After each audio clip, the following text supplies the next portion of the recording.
Match যখন শুরু হলো, আমরা দিন শেষে যদি বলি যে 739 রান 42টা ছক্কা প্রথম দিনের বিপিএল এর 2 ম্যাচের পরে, মানে এর চেয়ে ভালো শুরু তো আসলে আর হতেই পারতো না।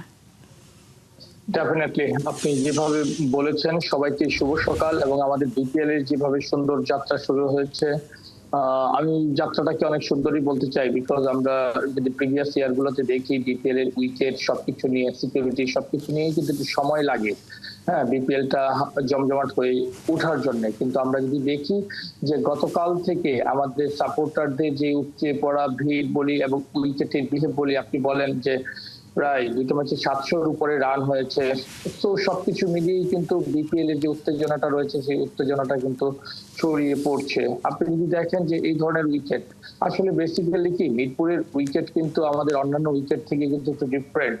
এই উইকেটে যে আমরা এই ধরনের এই ময়েশ্চার সবকিছু, আপনি দেখবেন সন্ধ্যার পর খুব আর্লি কুয়াশা পড়ছে, সবকিছুর মধ্যে যে মিরপুরের উইকেটটা যে এভাবে রান করছে। আর সবথেকে বড় ব্যাপার কি জানেন, যে আপনি দেখেন যে আমাদের ফরচুন বরিশাল বলি কিংবা রংপুর রাইডার্স বলি, আমাদের টিমগুলো যে শেপে থাকা দরকার, তারা কিন্তু শুরু থেকেই এই দুইটা টিম যে অত্যন্ত গুরুত্বপূর্ণ ভূমিকা রেখেছে প্রিভিয়াস ইয়ার গুলোতে এবং সামনেও যে রাখবে, সেই ইঙ্গিত কিন্তু এই ম্যাচে কিন্তু তারা দিয়ে দিয়েছে।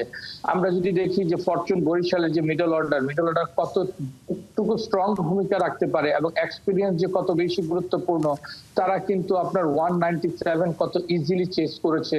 এটা কিন্তু আপনার শুরু থেকে কিন্তু বোঝা যাচ্ছে যে এই টুর্নামেন্টের লিডিং পজিশনে যে তারা থাকতে বিগত দিনের ন্যায় উদ্গ্রীব, সেটাই কিন্তু এই টুর্নামেন্টে তারা বুঝিয়ে দিতে পারছে।